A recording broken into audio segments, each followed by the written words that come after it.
صحیح ہے وہ برابر ہے بالکل صحیح. الحمدللہ الحمدللہ وکفیٰ وسلام علی عبادہ الذین اصطفیٰ اما بعد.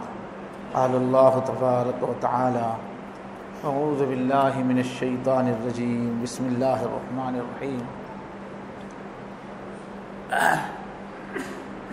وما ارسلناک الا رحمۃ للعالمین. صدق اللہ العظیم. اللہم صلی علی سیدنا محمد وعلی آل سیدنا محمد وبارک وسلم.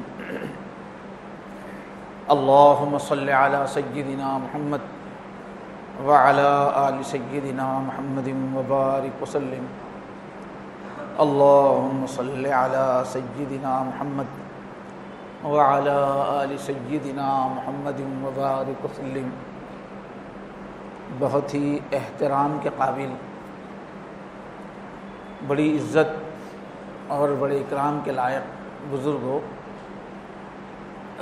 دینی بھائیوں، عزیزوں اور دوستوں،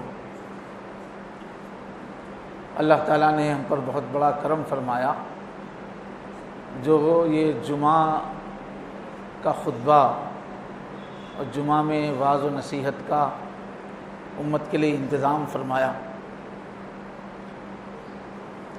اگر اللہ تعالیٰ کی طرف سے یہ ترتیب رواج نہ دی گئی ہوتی تو اتنے کروڑوں لوگوں کو مسجدوں میں سکون کی حالت میں دین کی بات سننے کا کوئی انتظام امت نہیں کر سکتی تھی. الگ سے نہا دھو کر آتے ہیں، خاص پاکیزگی کی کیفیت میں آتے ہیں. اب ضرورت اس بات کی ہے کہ ہم یہ خطبہ جو سنیں تو اس میں اثر جن آداب سے پیدا ہوتا ہے ان آداب کا لحاظ رکھتے ہوئے سنیں. سب سے پہلا ادب ہے کہ ہم اللہ کی طرف متوجہ رہیں پورے بیان میں، اور دل ہی دل میں مانگتے رہیں کہ اے اللہ، یہ وہ قرآن پاک کی، احادیث کی، حکمت کی وہ باتیں ہیں جن سے کروڑوں زندگیاں چمک گئی ہیں. اے اللہ، ان باتوں کو ہمارے دل میں بھی اتار دیجیے. باتوں کا دل میں اتر جانا ضروری ہے، اس لیے کہ دل بدلتا ہے تو پوری زندگی بدل جاتی ہے.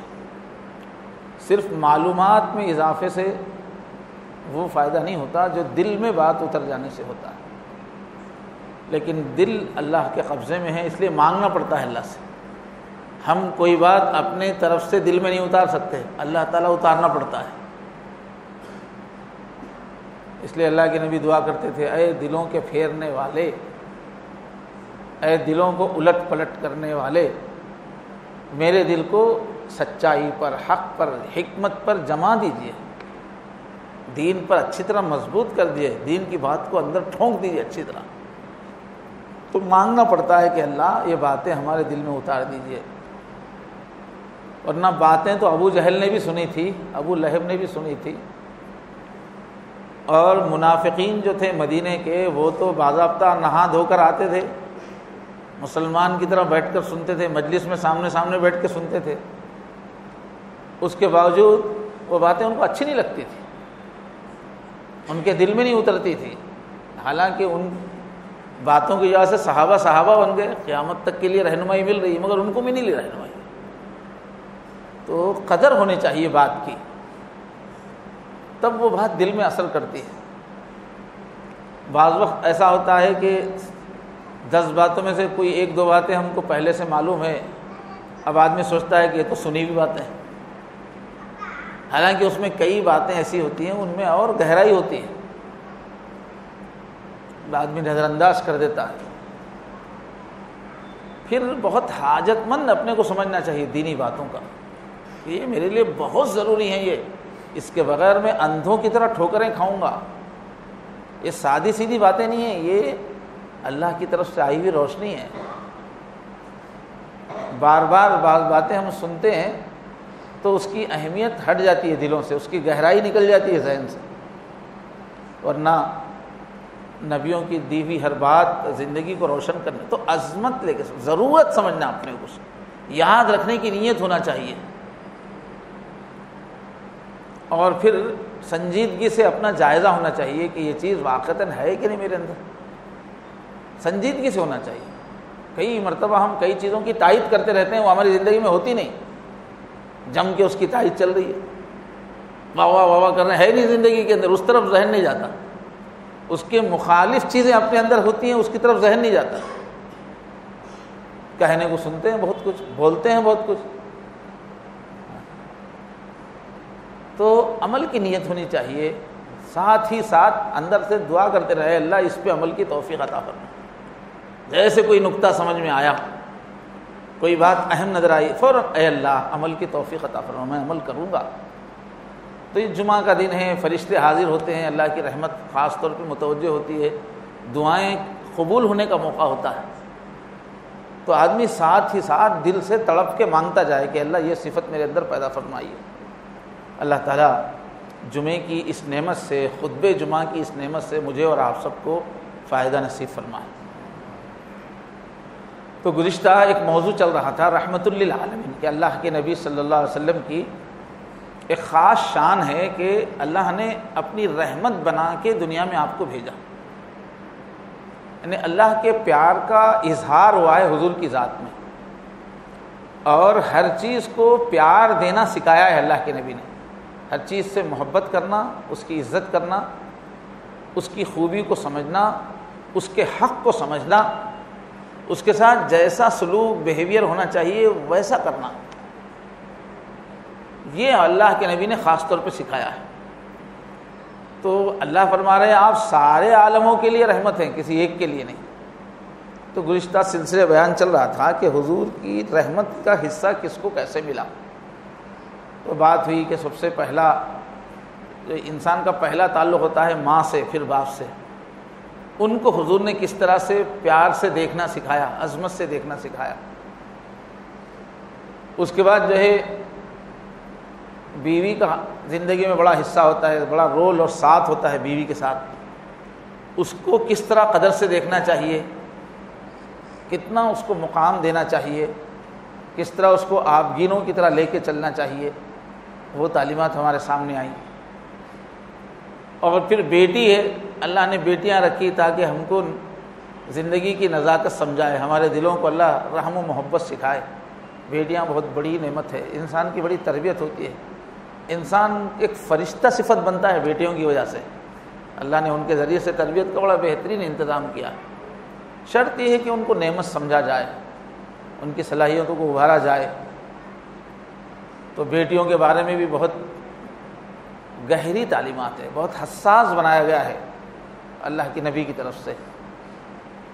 حضرت فاطمہ گھر میں داخل ہوتی تھی تو حضور بے اختیار ہو جاتے تھے، اتنا آگے دوڑ کے جاتے تھے کہ اوپر کا جو بدن ہے وہ کھل جاتا تھا، اوپر کی چادر گر جاتی تھی، اتنا بے اختیار ہو کے بیٹی کا استقبال کرتے تھے۔ پھر ایک پہلو آیا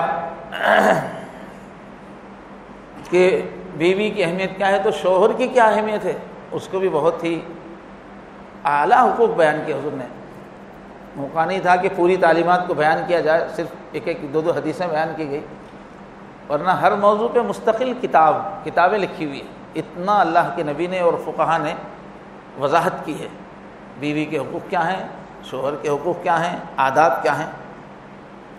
تو بہرحال اللہ کے نبی نے سب کو پیغام محبت دیا ہے، جس سے بھی ساتھ بھی رہو محبت کے ساتھ رہو، احترام دو اور احترام لو، یہ زندگی کی مٹھاس اس میں ہے، زندگی کی طاقت اس میں چھپی ہوئی ہے، اور جہاں محبت کا ماحول ہے وہاں نیکیاں خود بخود جنم لیتی ہیں، انسان کی نورانی فطرت وہ حرکت میں آتی ہے محبت کے ماحول میں، ادب احترام عزت کے ماحول میں، بغیر شکایت کے قناعت اور سکون کی کیفیت میں انسان کا جو جوہر ہے وہ کھلتا ہے۔ تو بہرحال یہ جو بالکل قریبی حلقہ ہے جو انسان کی زندگی سے رات دن جڑا ہوا ہے، اس کا گزشتہ تذکرہ ہوا۔ اب اور ایک جو معاشرے میں ہے کہ یا تو کچھ لوگ ہم سے چھوٹے ہوتے ہیں یا تو کچھ لوگ ہم سے بڑے ہوتے ہیں، تو ان کے بارے میں ہمارا رویہ کیا ہونا چاہیے۔ تو اس کو اتنی اہمیت دی، فرمایا من لم یرحم صغیرنا فلیس منا، یہ چھوٹوں پر جو رحم نہ کرے، ان پہ ترس نہ کھائے، وہ ہم میں سے نہیں ہے، ہم میں سے نہیں ہے کہ تعبیر بہت ہی خطرناک ہے۔ وہ مسلمان نہیں ہے کا مفہوم نکلتا اس کا، اتنی قوت سے بولے کہ وہ مسلمان نہیں ہے۔ ہم میں سے نہیں ہے کا مطلب کیا؟ مسلمانوں میں سے نہیں ہے، مسلمان ایسے نہیں ہوتے۔ تو سوسائٹی میں جو بھی ہم سے چھوٹے ہیں ان کے لیے ہمارا رویہ کیا ہونا چاہیے؟ ان کی طرف متوجہ ہونا، شفقت کرنا، ان کو ہمت افزائی کرنا، ان کو محبت دینا، ان کا دل جیتنا، ان کو تسلی دینا، یہ ہمارا کام ہے۔ جب بھی ہمارے سامنے کوئی چھوٹا آئے ہم اس کو نظر انداز نہ کریں، ہم اس کی طرف توجہ دیں، شفقت دیں، اس کو ایسا محسوس ہو کہ کسی ٹھنڈی چھاؤں کے نیچے میں آ گیا ہوں۔ یہ ہمارا مستقل رویہ ہونا چاہیے۔ اگر ایسا نہیں ہے تو فرمایا ہم مسلمان نہیں۔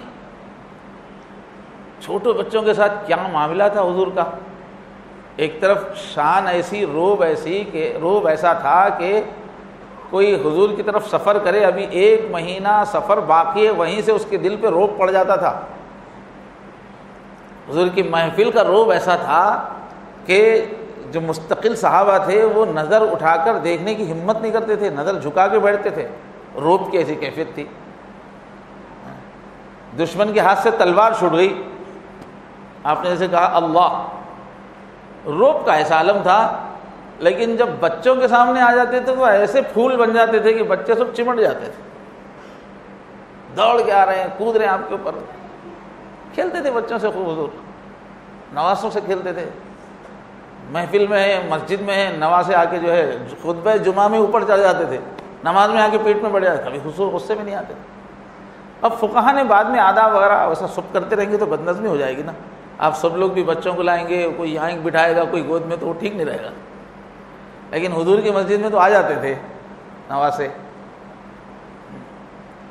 اور بچوں سے پیار کے بڑے واقعات ہیں، اور کسی کو بچوں سے پیار کرتا دیکھتے تھے حضور تو بہت خوش ہوتے تھے۔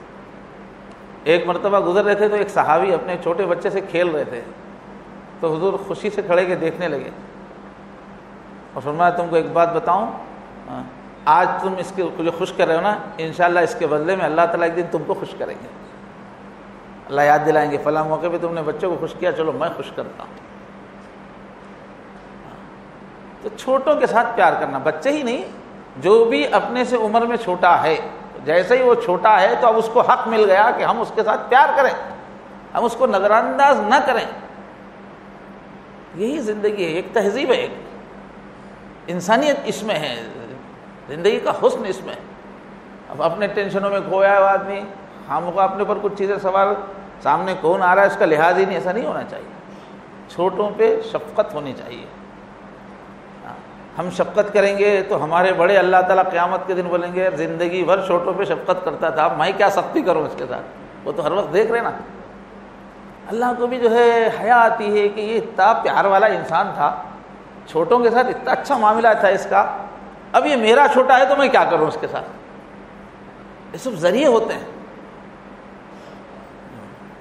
اور پھر سوسائٹی میں کچھ، اب یہ چھوٹے ایک تو عمر میں چھوٹے ہیں، دوسرے عہدے میں جو چھوٹے ہیں، صلاحیت میں جو چھوٹے ہیں، مرتبے میں چھوٹے ہیں، جو ہمارے ماتحت ہیں وہ سب اس کے تحت آتے ہیں۔ ہر قسم کے چھوٹے اس لیے نہیں ہوتے کہ ہم حکم چلائیں، چھوٹے اس لیے نہیں ہوتے کہ ہم ان کا دل توڑیں، چھوٹے اس لیے نہیں ہوتے کہ ہمارے لیے سختی کے لیے کوئی فٹ بال مل گیا ہے، چھوٹے اس لیے ہوتے ہیں کہ ہمارا پیار ظاہر ہو، ہمارے اندر کا حسن ظاہر ہو، اس لیے چھوٹے ہیں۔ چھوٹوں کو تھوڑا حق ہے نادانی کرنے کا، چھوٹے ہیں نا، وہ غلطیاں کرنے کا حق ہے ان کو، نہ تجربے کار ہے، عمر میں آپ سے چھوٹے ہیں، وہ تھوڑا ان کو حق ہے دل توڑنے کا، آپ کو نہیں ہے، آپ بڑے ہیں۔ آپ اب کئی بڑے ایسے رہتے ہیں کہ چھوٹوں کے بارے میں اپنے حقوق تو بہت یاد دلاتے رہتے ہیں، لیکن چھوٹوں کے بھی ان پہ کچھ حقوق ہے یہ نہیں جانتے۔ چھوٹوں پہ رحم کرنا چاہیے۔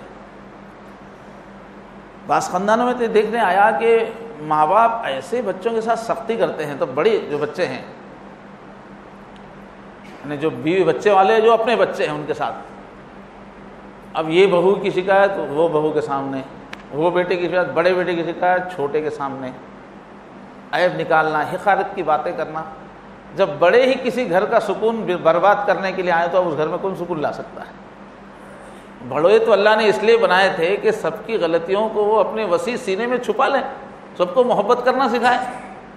بڑے ہی اگر چھوٹوں کے سامنے ایک دوسرے کی غلطیاں پکڑتے رہیں گے، ٹوکتے رہیں گے، اس کے اندر مین میخ لگاتے رہیں گے، نفرت کی فضا بناتے رہیں گے، کسی ایک کو چاہا، کسی ایک بیٹے کو بہت چاہا، کسی کو بہت نظر انداز کر دیا، کسی کو نظروں سے گرا دیا، کسی سے مستقل نفرت کرنے لگے، اس کو باپ بولتے ہیں کیا؟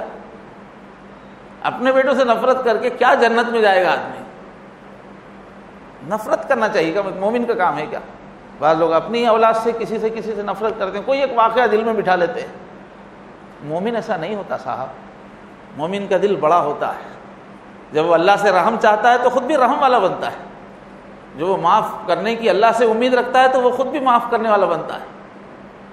تو کتنے لوگ ہیں بڑوں کی وجہ سے خاندان میں چھوٹوں میں نفرتیں رہتی ہیں، دوریاں رہتی ہیں، بڑے ان کو برباد کرتے ہیں پورے خاندان۔ تو چھوٹوں کا ایک حق ہے کہ چھوٹوں کی غلطیاں معاف کی جائیں۔ بڑوں کا کام ہر وقت ٹوکنا نہیں ہے، بہت ساری مرتبہ آنکھوں سے دیکھ کے بھی اندیکھی کرنا پڑتا ہے۔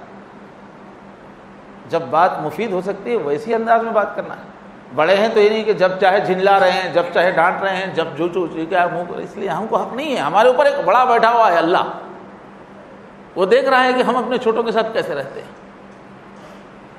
تو یہ بہت معمولی تعلیم نہیں ہے یہ، ہر آدمی اپنا جائزہ لے کہ اپنے چھوٹوں کے ساتھ کیا رویہ چل رہا ہے۔ بڑے ہو گئے تو خدا تھوڑی ہو گئے، بڑے ہوئے گئے بندے ہی ہیں، ہم اللہ کے بندے ہیں، تو ہم چھوٹوں کے ساتھ صحیح رہنا ہے ہم کو۔ اپنے چھوٹے بچوں کے بارے میں بہت حساس رہنا ہے۔ چھوٹے ہیں، معصوم ہیں، تو یہ نہیں کہ جو جی چاہے کہا، جیسا چاہے مار دیا، جیسا چاہے دل توڑ دیا، نہیں ہے ایسا طریقہ۔ اللہ پوچھیں گے، حد سے زیادہ کریں گے تو پوچھیں گے اللہ تعالیٰ۔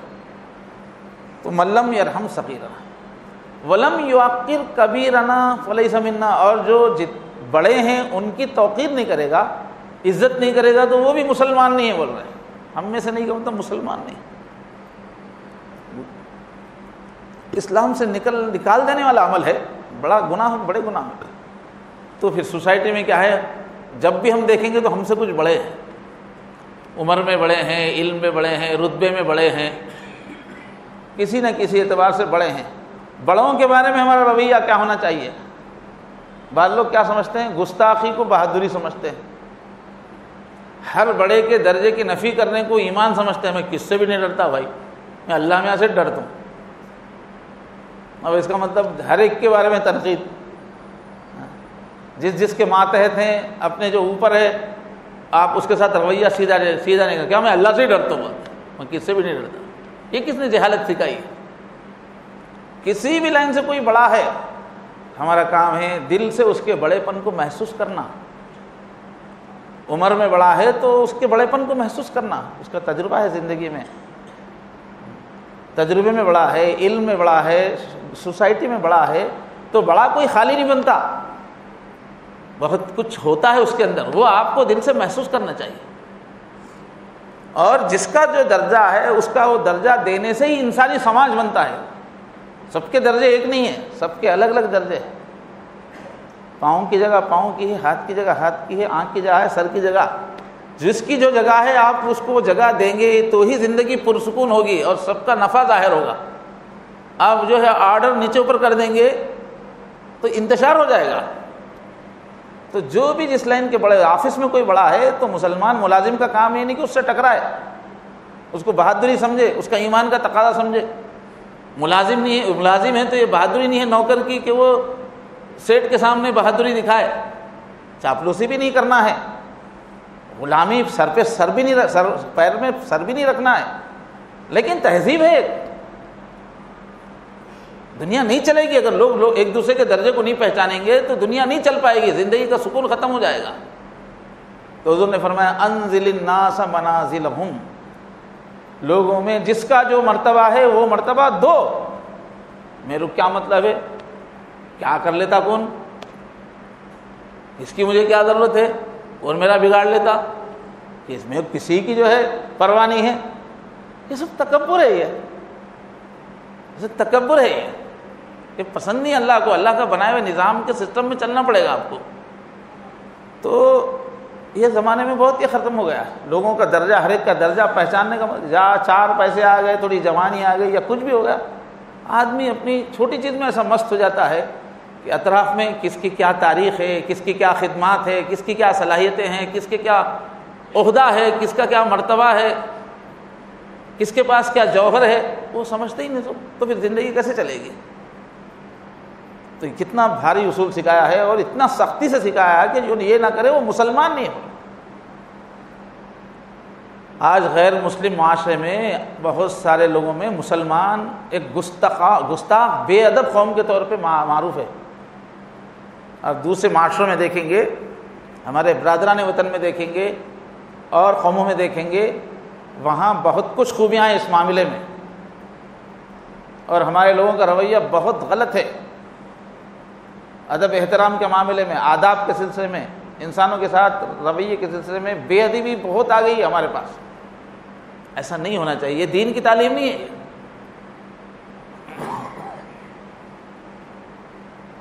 اور آگے چلیں گے، حضور نے کس طرح سے ہر چیز کو پیار سے دیکھنا، رحمت سے دیکھنا، رحمت کا معاملہ سکھایا ہے.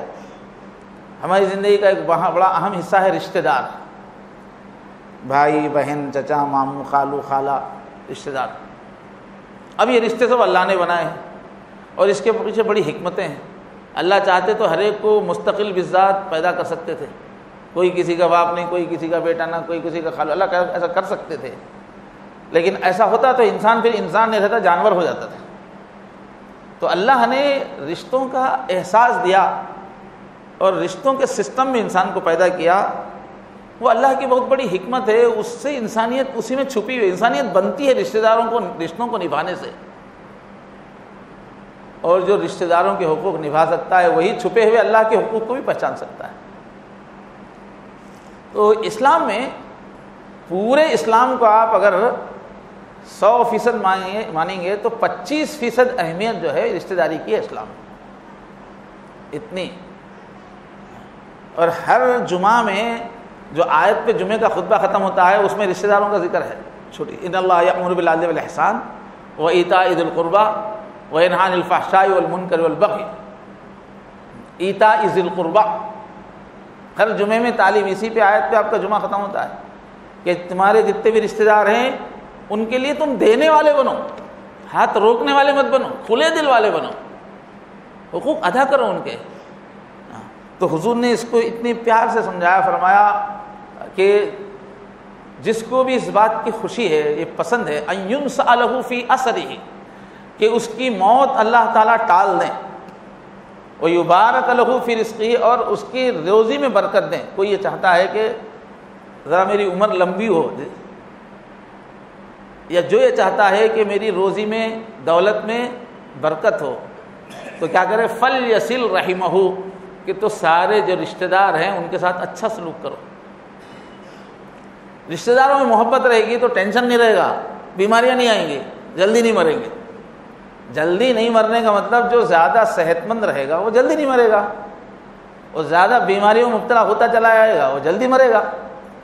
تو بیماری سے بھی بچنے کا بنیادی نقطہ یہ ہے کہ رشتہ داروں کے ساتھ وہ اچھا کرے آدمی سلوک، ان کو جوڑے رکھے، ان کے ساتھ اچھا سلوک کرے، تو ان کی دعائیں ملتی رہیں. رشتہ دار جتنا دل سے چاہ سکتے ہیں دوسرا نہیں چاہ سکتا. رشتہ داروں کو ہم دل توڑتے ہیں تو وہ لوگ سخت نفرت کرتے ہیں، بس جلتے بھی ہیں، بددعائیں بھی دیتے ہیں. لیکن اگر آپ غلط سلوک نہیں کریں گے تو رشتہ دار جو محبت دے سکتا ہے وہ دوسرا نہیں دے سکتا، وہ خونی رشتہ ہے. تو رشتہ داروں کے بارے میں فرمایا کہ بہت اہم ہے تعلیم. پورا جب سے دین آدم علیہ السلام سے جب سے بھی دین آیا ہے تورات کا، اس میں رشتہ داری کا بہت اہم حصہ ہے. تو زندگی میں کوئی چاہتا ہے کہ کامیابی ہو، ایک تو صحت خراب نہ ہو، عمر لمبی ہو، تو فرما رہے رشتہ داروں کے ساتھ اچھا سلوک. میرے سامنے واقعات بھی ہے، میں نام لے کے بول سکتا ہوں کہ فلاں فلاں کی زندگی میں میں نے دیکھا. اور یہ دیکھیں گے آپ جو لوگ بھی پورے خاندان کو لے کے، بعض خاندانوں میں غیر مسلموں میں ہے مگر پورے خاندان کو لے کے چلنے کا رواج ہے، پورا سوسائٹی ماحول ایسا ہے پورے خاندان کی فکر کرنے کا. ان لوگوں کی دولت، ان کی روزی میں خوب برکت ہوتی ہے، کاروبار بہت اچھے چلتے ہیں.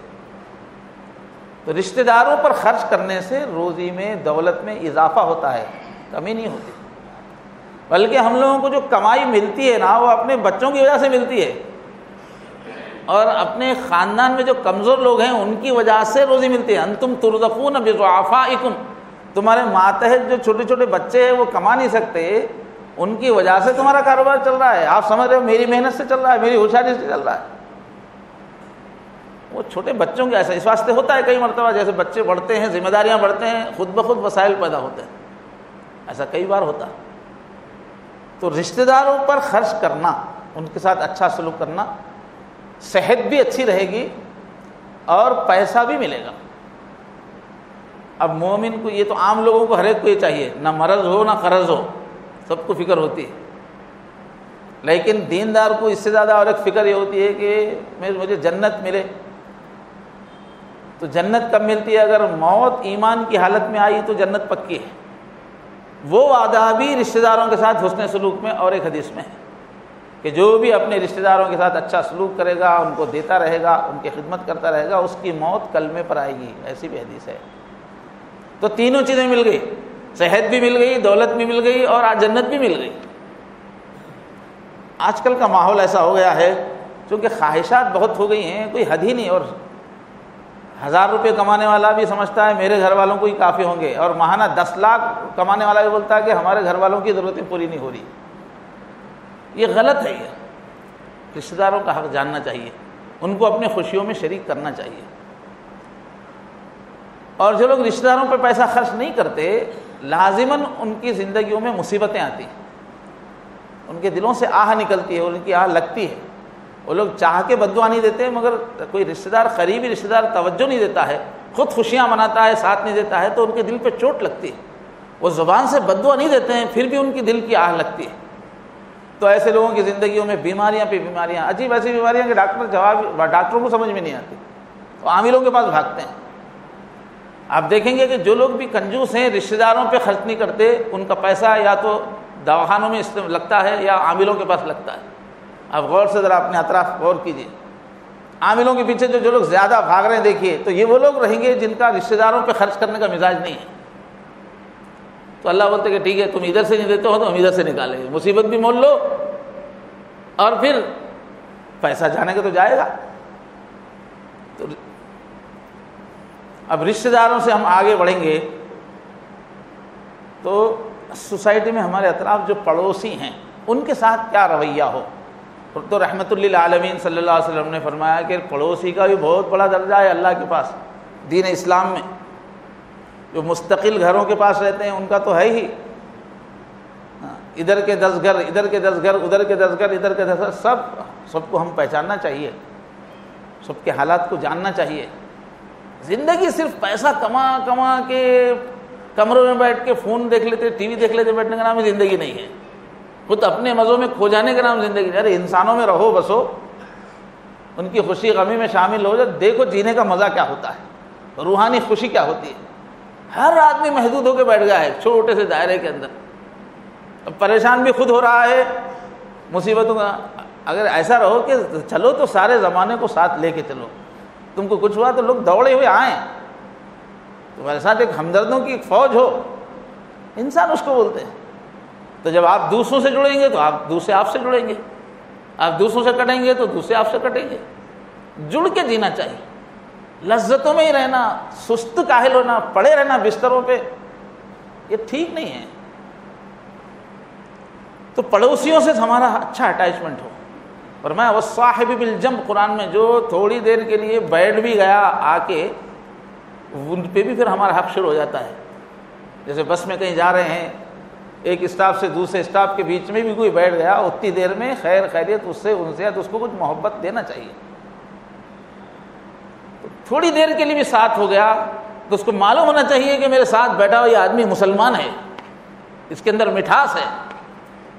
روح کے گم سم بیٹھے ہوئے ہیں، منہ بنا کے بیٹھے ہوئے ہیں، اپنی حالات سوچ رہے ہیں، یہ کیا پریشانیاں سوچ رہے ہیں، کیا لذتیں سوچ رہے ہیں، کیا خیر. ارے آس پاس والوں پہ توجہ دو. اور حضور نے فرمایا کہ حضرت جبرائیل ایک کے بعد ایک ایسی تعلیمات اللہ کی طرف سے پڑوسیوں کے بارے میں لاتے رہے. پڑوسیوں کے ساتھ یہ کرو، پڑوسیوں کے ساتھ یہ کرو، پڑوسیوں کے ساتھ یہ کرو. حضور نے فرمایا کہ اب مجھے خیال ہونے لگا کہ اپنی جائیداد میں بھی حصہ ان کو شاید اب اگلا حکم یہ آئے گا کہ جائیداد میں بھی پڑوسیوں کو دو. اتنا زیادہ پڑوسیوں کا حق ہے. اور فرمایا کہ وہ مومن نہیں ہے, قسم کھا کے فرمایا خدا کی قسم وہ مومن نہیں ہے. 3 بار فرمایا خدا کی قسم وہ مومن نہیں ہے, ایمان والا نہیں ہے کہ جس کا پڑوسی اس سے ڈسٹرب ہو رہا ہے, اس کے چیخ پکار سے, اس کے گندے رہنے سے, اس کے بیہیویئر سے کوئی پریشان ہو رہا ہے پڑوسی, تو وہ مسلمان نہیں ہے. مسلمان کا پڑوسی مطمئن رہتا ہے کہ میرے بازو مسلمان ہے. پہلا زمانہ ایسا ہوتا تھا, ہمارے بچپن سے ذرا پہلے کا, کہ گاؤں میں ایک مسلمان ہے تو گاؤں والے سمجھتے تھے ہمارا گاؤں دھنیہ ہے, خوش قسمت ہے, مسلمان ہے ہمارے گاؤں میں, برکت ہوگی اس سے. کیونکہ مسلمانوں کا رویہ ایسا ہوتا تھا. مسلمان جہاں ہوتے تھے سائے بلو کیا کیا بول کے لوگ عزت کرتے تھے. آج مسلمان بولتے گاؤں سے نکالو بول رہے. ایک تو دوسروں کے غلط پروپیگنڈے کا بھی اثر ہے, دوسرے ہمارے اخلاق کا بھی اثر ہے. ورنہ مسلمان جس محلے میں رہتے تھے وہ محلے کا ریٹ بڑھ جاتا تھا, پہلے قیمتیں بڑھ جاتی تھی وہاں کی, یہاں مسلمان رہتے ہیں. آج کل حال یہ ہے کہ جس علاقے میں مسلمان جاتے ہیں ادھر کا ریٹ گر جاتا ہے, اس لیے کہ نہ سڑکیں صحیح رہتی ہیں, نہ کوئی ان کا سسٹم رہتا ہے, شور پکارا رہتا ہے, وہ محلے میں سکون نہیں رہتا. اس لیے وہاں اچھے لوگ آ کے بسنا نہیں چاہتے. جہاں چاہا گاڑی کھڑی کر دی, جہاں چاہا تقریب کر دی, جو چاہا کر دیا. تو فرمایا ایسا مسلمان نہیں رہتا کہ پڑوسی تکلیف محسوس کرے, پڑوسی فخر کرے کہ میرے بازو مسلمان رہتا ہے. اس طرح ایک مسلمان سب سے اٹیچ ہو کے جیتا ہے, سب کے دلوں میں بستے ہوئے جیتا ہے مسلمان, اکیلی اپنی دنیا میں کھوتا نہیں. یہ حضور نے رحمت سکھائی ہے. پھر ایک پہلو سوسائٹی کو پھاڑنے والا, اپنے بیچ میں جو اہل علم ہیں, علماء, ایک تو دین کا علم رکھنے والے, ان کے پاس تو خدائی علم ہے, بہت بڑا درجہ ہے. اس کے علاوہ جو بھی علم رکھنے والے ہیں, علم رکھنے والوں کو عزت دینا یہ ہماری سوسائٹی کا طر امتیاز ہے. علم والوں کی قدر کرنا, خاص طور پہ علماء. فرمایا کہ جہاں بھی تمہارے بیچ میں علماء ہے ان کی عزت کرو, احترام کرو, کیونکہ وہ نبیوں کے وارث ہیں. نبیوں کا سلسلہ رک گیا ہے, لیکن نبیوں کا علم اور نبیوں کی تہذیب جو پھیلے گی تو علماء سے پھیلے گی. اس لیے جو ہے تم ان کا اکرام کرو. اور فرمایا ایک دین کا سمجھ رکھنے والا شیطان پر 1000 عبادت گزار دیندار مسلمانوں کے مقابلے میں بھاری ہے. خوب عبادت کرنے والے 1000 ایک طرف ہے, اور دوسری طرف ایک دین کی سمجھ والا ہے تو شیطان اس سے ڈرتا ہے, وہ 1000 کو گول پھراتا ہے شیطان. تو دین کی سمجھ جن میں ہے, ایک طرف ان کا مرتبہ بتایا ہے کہ ان کی بہت عزت فرمایا, اور اتنے اونچے الفاظ استعمال فرمایا حضور نے کہ کفضلی علی, کہ علماء کی فضیلت غیر علماء پہ ایسی ہے, حضور نے فرمایا جیسے میری فضیلت تم پر ہے. فرمایا کتنے بڑے الفاظ استعمال فرمایا. ایک نبی کی فضیلت ایک عام امتی کے مقابلے میں جیسی ہے, ویسے ہی ایک عالم کی فضیلت عام مسلمان پہ ہے. فرمایا احترام سکھایا. یقیناً وہ فضیلت تو ویسی نہیں ہوگی, سکھایا. تو علم والوں کا احترام کرنا چاہیے ہم سب کو. اور پھر ابھی جو علم کے راستے میں قدم رکھیں وہیں سے احترام کرنا چاہیے. اسٹوڈنٹ ہے اس کی بڑا احترام تھا حضور کی زندگی میں. علم دین خاص طور پہ اس کا بڑا احترام ہے, اور ہر اسٹوڈنٹ کا احترام کرنا چاہیے. بعد میں چل کے معلوم نہیں کیسے کیسے ہیرے نکلتے ہیں, وہ لوگ کیا کیا سلوک کرتے ہیں بچپن میں ان کے ساتھ, کتنا ان کا دل توڑتے ہیں. جس سوسائٹی میں طالب علموں کی عزت نہیں ہوگی تو کیسے علم کا ماحول بنے گا. تو حضور نے فرمایا کہ من کان فی طلب العلم, جو بھی علم کی طلب میں رہتا ہے تو پھر جنت اس کو ڈھونڈتی ہوئی پھرتی ہے. فرمایا یہ علم ڈھونڈ رہا ہے تو جنت اس کو ڈھونڈ رہی ہے. اور فرمایا جدھر علم کے طالب علم جاتے ہیں ان کے ادب احترام کی وجہ سے فرشتے ان کے پیروں کے نیچے اپنے پر بچھاتے رہتے ہیں کہ تمہارے پیر زمین کے قابل نہیں ہیں, آپ ہمارے پروں پہ چلیے. یہ مقام ہے اہل علم کا. اور ایک طبقہ جو ہمارے اندر, یعنی ہر طبقے کا مقام پہچاننا, یہ ہے مسلم سوسائٹی, یہ ہے رحمت للعالمین کی تہذیب. تو سوسائٹی میں جو قائدین رہتے ہیں, کسی بھی لائن کے جو قائدین ہوتے ہیں, بڑے ہوتے ہیں, لیڈر ہوتے ہیں, آج کل جمہوریت کا ایسا ماحول پیدا ہو گیا کہ ہر لیڈر کو لوگ گالیاں دیتے رہتے ہیں.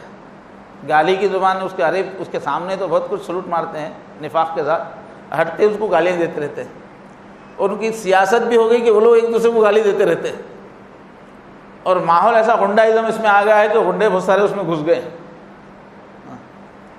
ورنہ اسلامی نظام میں جو قائد ہے، جو کوئی کونسلر ہے سمجھیے، اس کا بہت بڑا مرتبہ ہے اللہ کے پاس، یہ والا نہیں جو حلیہ بنا کے بیٹھے ہوئے۔ ورنہ کوئی حاکم ہے، کسی علاقے کا والی ہے، کسی شہر کا بڑا ہے، نماز پہلے وہی پڑھاتے تھے حضور کے اسلامی حکومت میں۔ نماز جو ہے، جو علاقے کا بڑا عہدیدار ہوتا تھا وہی پڑھاتا تھا نماز، جو دنیا میں لیڈر ہے وہی آخرت کا بھی لیڈر ہوتا تھا۔ بادشاہ جتنے بھی تھے بنو امیہ کے بھی، وہ کیسے تھے، ان کا نماز وہی پڑھاتے تھے۔ تو یہ جو انسانوں کی جو قیادت ہے، جو سیاست ہے، بہت مقدس پیشہ ہے اسلام میں، اور جو لوگ مسلمانوں کے دنیاوی امور کو دیکھتے ہیں ان کا بڑا مقام ہے، تو ان کو عزت دینا چاہیے، ان کے ساتھ بے عزتی کا معاملہ۔ اب یہاں موجودہ دور کی سیاست کو تو چھوڑ دیے، اسلامی نظام حکومت میں عام عوام کو حکم ہے کہ وہ جتنے بھی حکومت کے کارندے ہیں ان کا دل سے ادب احترام کرنا ضروری ہے، ورنہ اللہ کی نظر میں گناہ گار ہو جاتے ہیں۔ اللہ سسٹمیٹک دنیا چاہتے ہیں، اللہ باغیوں کی دنیا نہیں چاہتے۔ فرمایا السلطان ذل اللہ، جو وقت کا بادشاہ ہوتا ہے، وہ بادشاہ ہو یا حاکم، وہ اللہ کا سایہ ہوتا ہے۔ فرمایا من اکرمہ اکرمہ اللہ، جو اپنے حاکم کی عزت کرے وہ اللہ کی عزت کر رہا ہے، اور جو اس کو تذلیل کرے وہ اللہ کی ذلت کر رہا ہے۔ اچھا، وہ بڑوں کے ادب میں بھی حدیث میری زبان سے بھول گیا میں، جو جتنے بھی بڑے لوگ ہیں عمر میں، ان کا بہت بڑا درجہ ہے اسلام میں۔ حضور نے فرمایا کہ ان من اجلال اللہ اکرام ذی الشیبۃ المسلم، کہ اگر کوئی اسلام کی حالت میں کسی کی داڑھی سفید ہو گئی، بڑھاپے کو پہنچ گیا، اس کی عزت کرنا یہ اللہ کی عزت کا حصہ ہے۔ فرمایا اللہ کی عزت کرنے کا ایک حصہ ہے۔ اور ایک حدیث میں باضابطہ، ایک حدیث میں ہے کہ جو 55 سال کراس کرے اس کا اللہ کے پاس کیا مقام ہے۔ وہ حدیث مجھے یاد نہیں، میں سنا نہیں پا رہا ہوں۔ جو 60 سال کے لوگ، جو 60 سال کراس ہو گئے اس کا کیا مقام ہے، اس کے ساتھ اللہ کا کیا معاملہ ہوتا ہے۔ جو 70 سال ہو جائے، جو 80 ہو جائے، پورے سال کے ساتھ ہے ایک حدیث میں۔ تو جو جیسے عمر بڑھتی رہتی ہے اللہ کے پاس اس کا مقام بڑھتا ہے، اللہ کے ساتھ اس کا معاملہ جو ہے بہت آسان ہوتا ہے۔ تو امت کو سکھایا گیا ہے کہ بڑے لوگوں کو کا عزت کرنا اللہ کی عزت کرنا ہے۔ جو مزاج اللہ کی عزت کرواتا ہے وہی مزاج بڑے لوگوں کی عزت بھی کرنا سکھاتا ہے۔ تو بہرحال قائدین سے محبت کرنا سکھایا ہے۔ ادھر قائدین کو یہ سکھایا ہے کہ جو بھی جسی بھی لائن کے لیڈر ہو گئے، ان کا کام یہ ہے کہ لوگوں کی بھلائی کا سوچو، رات دن اپنے عہدے کو اس کے لیے استعمال کرو۔ ان کو فرمایا الدین النصیحہ، کہ دین نام ہے لوگوں کے بھلا چاہنے کا، ہر لائن میں لوگوں کے دنیاوی معاملات میں بھلا چاہنا بھی عین دین ہے، وہ بھی آخرت بنانے والا بہت بڑا عمل ہے۔ پھر سوسائٹی کے اندر ایک کمزوروں کا طبقہ ہوتا ہے، ان کے بارے میں بھی رحمت بننا اللہ کے نبی نے سکھایا ہے۔ جیسے یتیم ہیں، عرب کے معاشرے میں یتیم بہت ہوتے تھے، اس زمانے میں جنگیں بہت چلتی تھی، تو فرمایا کہ میں اور جو بھی یتیم کی کفالت کرے گا، پوری ذمہ داری لے لینے کو کفالت بولتے ہیں، پورے اخراج۔ تو جو بھی یتیم کی کفالت کرنے والا ہے وہ اور میں قیامت میں ایسے ہوں گے، فرمایا مل مل کے جئیں گے ہم قیامت میں جنت کے اندر۔ اور یتیموں کے بارے میں حضور کے بڑے واقعات ہیں، کتنا پیار کرتے تھے، سنانے کا موقع نہیں ہے۔ ایک ایک یتیم کو کتنی اہمیت دیتے تھے، کتنی عزت دیتے تھے۔ بیوہ ہے، فرمایا بیواؤں کے لیے جو لوگ ایکٹیو رہتے ہیں، کام کرتے رہتے ہیں، ان کا درجہ اس شخص کا ہے جو دن میں جہاد کرتا ہے، رات بھر عبادت کرتا ہے، دن میں روزے رکھتا ہے۔ جو ایسی زندگی گزارے کہ ہر دن اس کا روزے میں ہے، ہر رات اس کی تہجد میں ہے، عبادت میں ہے، وہ مقام اس شخص کا ہے جو بیواؤں اور کمزور جو بھی لوگ ہیں ان کے کام بنانے کی جس کی ایکٹیویٹی ہے۔ یہ مستقل کام کی فضیلت ہے۔ کسی ایک موقع پر مدد کر دینا یہ الگ ہے، اور کوئی اپنا مزاج ہی کوئی ایسے سسٹم سے جڑا ہوا ہے کہ مستقل وہ کمزوروں کا خیال رکھتا رہتا ہے، تو گویا اس کی زندگی ایسی ہے کہ دن روزے میں گزر رہا ہے، رات اس کی نماز میں گزر رہی ہے، وہ مقام ہے اس کا۔ یہ کمزوروں سے نفرت کرنا، ان کو حقیر سمجھنا، غریب کو حقیر سمجھنا بہت بڑی نادانی ہے۔ وہ تو موقع ہے ہمارے لیے روحانی ترقی کا، اللہ کے قریب ہونے کا ذریعہ ہیں، وہ ذریعہ ہیں تو ان کی عزت کرنا چاہیے۔ ہر غریب کے دل میں عزت ہونی چاہیے۔ اللہ کی ایک تقدیر کے ایک سسٹم کی وجہ سے غریب ہے وہ، آپ قابل ہیں اس لیے مالدار ہیں اور وہ نکما ہے اس لیے غریب، ایسا نہیں ہے دوستو۔ اللہ کا ایک نظام ہے، اس کی مصلحت ہے، وہ دکھ جھیل کر آپ کی روحانی ترقی کے مواقع فراہم کر رہا ہے، آپ اس کے دل سے عزت کرو۔ اگر دنیا میں غریب ہی نہیں ہوتے تو آپ کس کے ساتھ ہمدردی کرتے تھے؟ کس کی خدمت کر کے جنت آپ حاصل کر سکتے تھے؟ وہ دکھوں بھری زندگی گزار کے آپ کے جنتی بننے کا سامان بن رہا ہے، وہ ذریعہ ہے، اس کی عزت کرنی چاہیے۔ اور حضور کے زمانے میں اور تھوڑی بات تک بھی غلاموں کا سسٹم تھا، باندی کا سسٹم تھا، ان کے بارے میں اتنا خیال تھا یہ غلطی کرو تو اس کا کفارہ غلام کو آزاد کرو، یہ کرو، اتنے بہانے سے آزاد کرو آزاد کرو آزاد کرو، یہاں تک کہ حضور کی جب جان جا رہی تھی، تھوڑی دیر کے لیے ہوش آ رہا ہے، پھر بے ہوشی طاری ہو رہی ہے، اس وقت بھی تھا الصلاۃ الصلاۃ وما ملکت ایمانکم، نماز کا خیال رکھنا، نماز کا خیال رکھنا، غلاموں کا خیال رکھنا، اپنے ماتحتوں کے ساتھ اچھا سلوک کرنا۔ یہ بولتے بولتے اللہ کے نبی گئے۔ ایسے ہی ہمارے اطراف جو ہے پیشہ ور لوگ رہتے ہیں، مختلف پیشے کرنے والے، بڑھئی ہے، لوہار ہے، مختلف پیشے ہیں۔ ٹائم ہو گیا سر نا، وہ موضوع یہ ابھی یاد آیا۔ تو بھائی ہم کو رحمت للعالمین بننا۔ ابھی ایک تقاضا ہمارے سامنے آیا، ہمارے اسی مسجد میں ہی پہلے اوپر اس کا دفتر ہوتا تھا، مجلس تحفظ ختم نبوت کا، اور اب پڑوس میں ہے، تو جمعیت العلماء اور مجلس تحفظ ختم نبوت دونوں کا ایک ہی جگہ پہ دفتر ہے، مل جل کے کام ہوتا ہے۔ تو مختلف دینی، ملی، سماجی، رفاہی خدمات انجام دے رہا ہے یہ دفتر۔ تو اس کے تحت ایک تو مجلس تحفظ ختم نبوت ہے، جو ختم نبوت کا عقیدہ ہے اس کا مسلمانوں میں تعارف کرنا، اس کی حفاظت کرنا، اور باطل فرقے جیسے قادیانیت ہے جو اپنے آپ کو نبی بنا کے پیش کر رہے ہیں، شکیل بن حنیف کے لوگ ہیں، کافی ایکٹیو ہیں ہمارے علاقے میں، یہ تعلیم یافتہ لوگوں میں، آئی ٹی میں، ہم سمجھ رہے کہاں ہوں گے، سب ہمارے اطراف ہی ہے۔ اللہ کے نبی سے کاٹ کر دوسرے لوگ اپنے سے جوڑ رہے ہیں مختلف بہانوں سے۔ تو یہ فتنوں سے امت کو آگاہ کرنے کے لیے مختلف پروگرام بنائے جاتے ہیں، جیسے قرآن مجید کے دروس دیے جاتے ہیں، اس میں یہی ختم نبوت کا پورا اسلام کا عقیدہ کیا ہے، کیسے پہچاننا چاہیے غلط لوگوں کو، اس پہ درس ہوتے ہیں۔ ایسی جو عقیدے جو ہیں وہ باضابطہ گشت کر کے، خاص طور پہ وہ علاقے جہاں پتہ چلتا ہے کہ ہاں صدیق دیندار لوگ یا قادیانی لوگ یا شکیلیت کے لوگ اس ایریے میں متحرک ہیں، تو وہاں پر گشت کر کے لوگوں سے ملاقات کر کے، یہ آخری نبی ہیں حضور، اس عقیدے کا کیا مطلب ہے، اس کی اسلام میں کیا اہمیت ہے، اور آج کیا باتیں کر کے لوگ حضور سے لوگوں کو کاٹ رہے ہیں، یہ گشت کر کے لوگوں کو سمجھاتے ہیں۔ اس کی ایک ترتیب بنی ہوئی گشت کی۔ ایسے ہی اسکولوں میں، کالجوں میں یا مکتبوں میں عقیدہ ختم نبوت پر یہ لوگ لیکچر رکھواتے ہیں کہ حضور آخری نبی ہیں، اس کے دلائل کیا ہیں، کہاں قرآن میں ہے، کہاں حدیث میں ہے، اور کتنا اہم عقیدہ ہے۔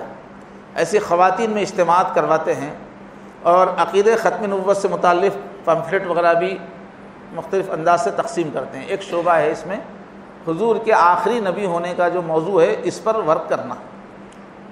اور جمعیت العلماء گریٹر حیدرآباد، اس کی ملک کی پوری بہت ہی قدیم تنظیم ہے، فعال تنظیم ہے، تو اس میں مختلف موقعوں سے اصلاحی جلسے کیے جاتے ہیں دینی، جیسے عظمت صحابہ، عظمت اہل بیت اطہار۔ محرم کے زمانے میں کیا ہے، شیعہ لوگ جلوس نکالتے ہیں، کیا کیا، انہی دنوں میں وہ صحابہ کو گالیاں دیتے رہتے ہیں۔ تو تقاضا یہ ہے کہ صحابہ کی عظمت کیا ہے بیان کی جائے مسلمانوں میں، اور ساتھ ہی حضور کے خاندان سے بھی محبت ہے تو ان کی بھی عظمت بیان کی جائے۔ تو اس کے جلسے سلسلے وار رکھائے جاتے ہیں، سیرت النبی کے جلسے رکھائے جاتے ہیں، اور معاشرے میں جو بگاڑ ہے اس کے بارے میں اصلاح معاشرہ کے نام پہ وقتاً فوقتاً جلسے یہ جمعیت العلماء کی طرف سے رکھائے جاتے ہیں۔ اور خاص جو کام ہے جمعیت کا، کہ قانونی اور سیاسی جو مسائل ہے، مختلف لوگوں کو پکڑ کے بے قصور جیلوں میں ڈالا جاتا ہے، تو وکیل کا انتظام کرنا، مستقل کئی سال تک مقدموں کا خرچ برداشت کرنا، بے قصور لوگوں کو چھڑوانا، ایک خاص جمعیت العلماء کا کام ہے، اس کا اپنا ایک اثر و رسوخ بھی ہے، اس سے بہت فائدہ۔ اور کوئی تنظیم نہیں ہے، یہ جو لوگوں کو پکڑ لیا جاتا ہے ان کو چھڑانے میں مؤثر ترین تنظیم ہے، کیونکہ سیاسی بھی ان کا اثر ہے تو فائدہ ہوتا ہے وہ کام۔ ایسی ضرورت مندوں غریبوں کو حسب موقع مالی امداد بھی دی جاتی ہے، غریب بستیوں میں وقتاً فوقتاً کھانا وغیرہ تقسیم کیا جاتا ہے، اور رمضان کے مہینے میں مختلف مساجد میں حفاظ کی تراویح کا انتظام کیا جاتا ہے۔ حفاظ ان سے رابطہ کرتے ہیں، یہ مختلف مساجد والوں سے رابطہ رکھ کے ایک سسٹم اس کا ہے۔ یہ جمعیت العلماء جو یہاں پر اس محلے میں جو کام کر رہی ہے اس کی سرگرمیاں ہیں۔ اسی کے تحت دینی تعلیمی بورڈ ہے اسی دفتر کے تحت، تو اسکول کالج کے طلباء میں دینی شعور بیدار کرنا اور بنیادی دینی تعلیم سے آراستہ کرنے کے لیے مکاتب دینیہ کا قیام کرنا۔ الحمدللہ اس بورڈ کے تحت تقریباً 50 مکاتب کام کر رہے ہیں، اور الحاق کی شکل میں 500 مدارس مکاتب متصل ہیں اس کے۔